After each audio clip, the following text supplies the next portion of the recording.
होता है। तो इस प्रसंग में इसका एप्लीकेशन हमने करके देखा, अद्भुत परिणाम। कैसे किया एप्लीकेशन?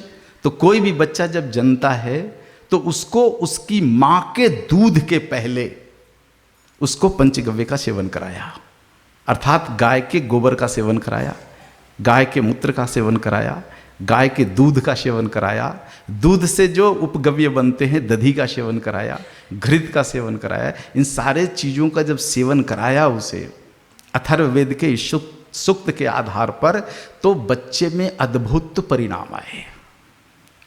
इतना अद्भुत परिणाम आता है जो शब्दों में नहीं कह सकता हूं, लेकिन कुछ टर्म्स में बता सकता हूं कि इन सारे बच्चों का हमने एवरेज देखा कि 4 से 6 महीना में दांत आ गया। जितने बच्चों पर एप्लीकेशंस कराया, इन बच्चों की संख्या 5000 से अधिक है। भारत के 23 राज्य के 5000 से ज़्यादा बच्चों पर इसका एप्लीकेशन किया। सारे बच्चे 8 महीने में दौड़ने लग गए, चलना नहीं, दौड़ने लग गए 8 महीने में। और ये सारे बच्चे 15 महीने में बोलने लग गए, और लगभग इसी अवस्था में अपने पिता के साथ, यदि उनका पिता संस्कारित है तो पूजा पाठ करने लग गया, सीख लिया। और हिम्मत और साहस की बात बताऊं आपको, शायद मैं बोलूं आपको आश्चर्य होगा, लेकिन आप जितने, या हमारे देश की सरकार ऐसे जितने बच्चों को देखना चाहती है उतने बच्चों को दिखा सकता हूं मैं। एक कहानी हम पढ़े थे कि हमारे देश में जो है ऐसे ऐसे पुरुषार्थी बच्चे हुए जो बाघ के बच्चों से खेलते थे, और लगता था कि वो कल्पना है। पंचगव्य पिया हुआ बच्चा आज भी ऐसा पराक्रम करता है, आज भी।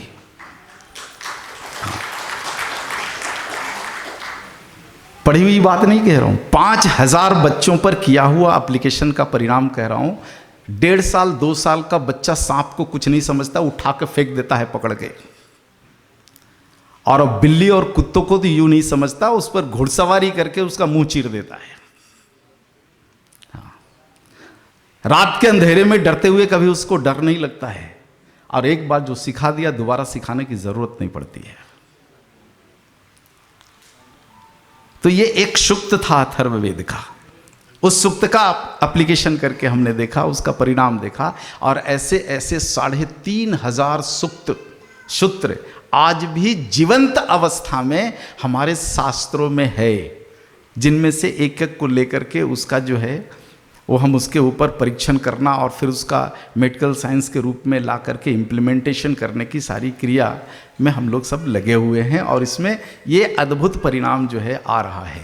मैं समझता हूँ आने वाले 15 वर्षों के बाद इस राष्ट्र को 10,000 से ज़्यादा ऐसे पराक्रमी बच्चे मिलेंगे जिन्होंने बचपन में अपनी माँ के दूध के पहले गाय के गव्यों को पिया है, धारण किया है, और उनमें ये अद्भुत प्रतिभा आई है। तो गाय देखो एक समग्र व्यवस्था को संचालित करने वाली, स्थापित करने वाली मात्र अकेली जीव है। और गाय को यदि समझना है शास्त्रों के आधार पर, तो देखो एक सूक्त काफ़ी है, एक सूक्त ही काफ़ी है जिससे गाय क्या है ये व्यवस्था समझ में आती है। अभी कार्यक्रम शुरू होने से पहले हमारी बेटियों ने एक प्रार्थना गाया, नमो गोव्य, नमो गोव्य, अर्थात गाय और उसका वंश पूरा नमन करने के योग्य है। केवल गाय नहीं, उसका पूरा वंश, गाय है, नंदी है, बैल है, बछड़ा है, बछड़ी है, सभी नमन के योग्य है। नमो गोव्य श्रीमतीभ्य। और नमन भी ऐसे नहीं जैसे हम अपनी माताओं को नमन करते हैं, श्रीमती के संबोधन के साथ, बिल्कुल इतने उच्च कोटि का नमन संबोधन होना चाहिए। नमो गोव्य श्रीमतीभ्य सौरभ्यभ्य एव च। और ये नमन इसलिए होना चाहिए क्योंकि वह सूर्य की प्रतिनिधि है। हाँ, अभी अभी जो हमारे अतिथि थे उन्होंने क्या कहा, सृष्टि पूरी नष्ट होने के बाद 2 ही चीज बचने वाली है, सूर्य और गाय। सूर्य और गाय अलग नहीं है, सूर्य और गाय एक ही है। हमारे सूक्तों में स्पष्ट वर्णन है, सौरभ्यभ्य एव च। यह जो गाय है बिल्कुल सूरज की तरह सूरज ही है, सौरभ्यैव च, बिल्कुल सूरज की तरह है। तो गाय को समझना है तो सूरज को समझना पड़ेगा। सूरज के पास जितने भी गुण धर्म हैं, पूरे सृष्टि को संचालित करने का उनके पास जो गुण है, सारा कुछ गाय के पास है। इसीलिए कहा सौरभ्यैव च नमो ब्रह्मसुताभ्यश्च। जिन ब्रह्म ऊर्जाओं के कारण संपूर्ण सृष्टि की निर्मिति हुई है, उन ब्रह्म ऊर्जाओं की यह पुत्रियां हैं। सुताभ्यश्च, पुत्रियों की तरह नहीं है, पुत्रियां ही है। सौरभ्यैव च नमो ब्रह्म सुताभ्यश्च पवित्राभ्यो नमो नमः। और इसीलिए इस गौ माता को हम पवित्र मानते हैं, क्योंकि यह सूर्य की प्रतिनिधि है, रिप्रेजेंटेटिव ऑफ सन। और जिस ब्रह्म तरंगों के कारण संपूर्ण सृष्टि बना है, उसकी साक्षात पुत्रियां हैं। सर्व काम दूधे देवी। हमने तो देखो जितने शास्त्रों को खंगाला, कहीं भी गाय को पशु नहीं कहा गया है और कहीं भी गाय को जानवर नहीं कहा गया है, देवी कहा गया है। सर्व काम दूधे देवी। यहां भी देखो वेद भी क्या कहते हैं, देवी। ये देवी है, जानवर है ही नहीं। सर्व काम दूधे देवी, यह ऐसी देवी है जो मनुष्य के सारे अज्ञात कार्यों को पूरा कर देती है। सर्व तीर्थाभिषेचनी। और दुनिया में जितने भी तीर्थ हैं, सभी का जो है, सभी तीर्थों का फल हमारी गृहस्थी में लाके डाल देने वाली है। तीर्थ जाने की कोई आवश्यकता नहीं है। तीर्थों का फल हमारी गृहस्थी में लाके डाल सकती है तो मात्र गौवंश ला सकती है।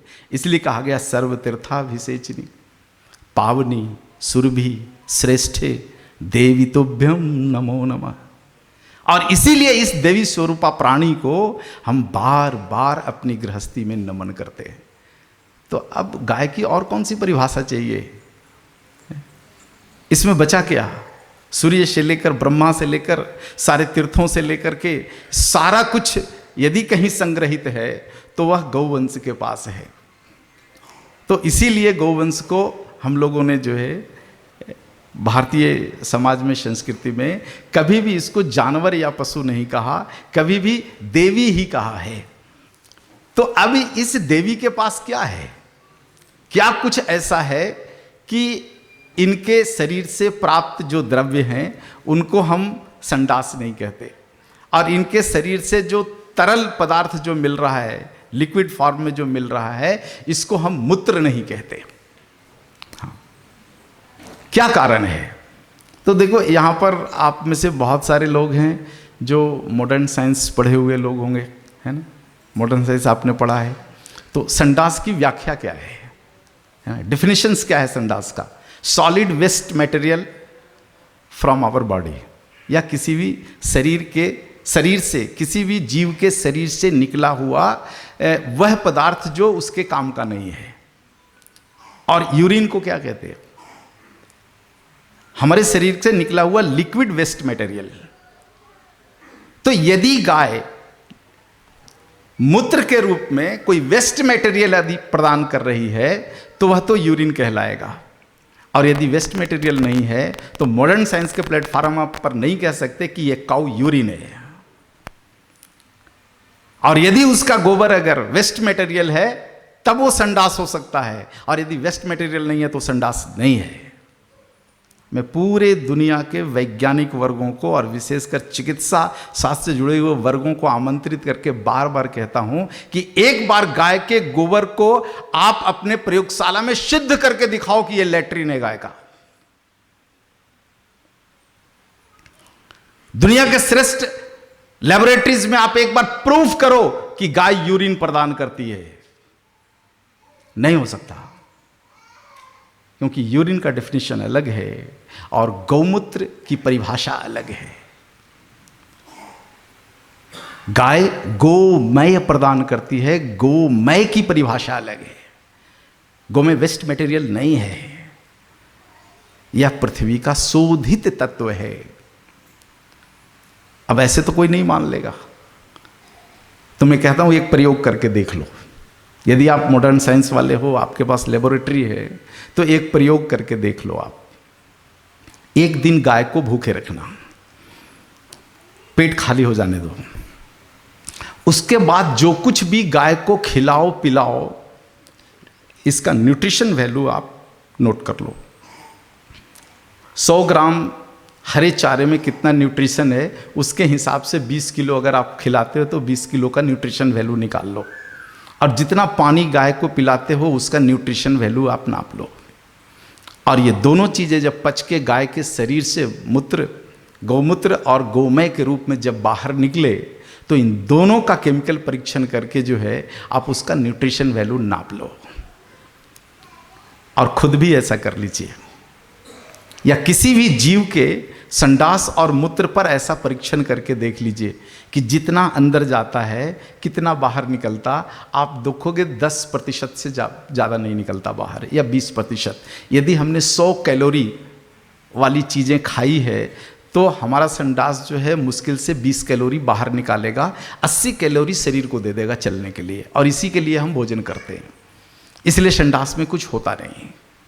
हम जितना इनपुट डालते हैं आउटपुट बहुत थोड़ा सा निकलता है, और कभी कभी तो बहुत कम निकलता है। लेकिन यहीं गाय को जो आप खिला रहे हैं, इसमें अगर आप चेक करोगे तो ये बिल्कुल उल्टा होगा। गाय को यदि 100 कैलोरी की चीज़ें अगर आपने खिलाई है, तो वह जो मूत्र, दूध और जो गौमूत्र और गोबर जो देगी, उसका न्यूट्रिशन वैल्यू अगर चेक करोगे कम से कम वो 20 गुना ज़्यादा होगा। यदि आपने 100 कैलोरी खिलाया है तो लगभग वो 200 कैलोरी बाहर निकालती है।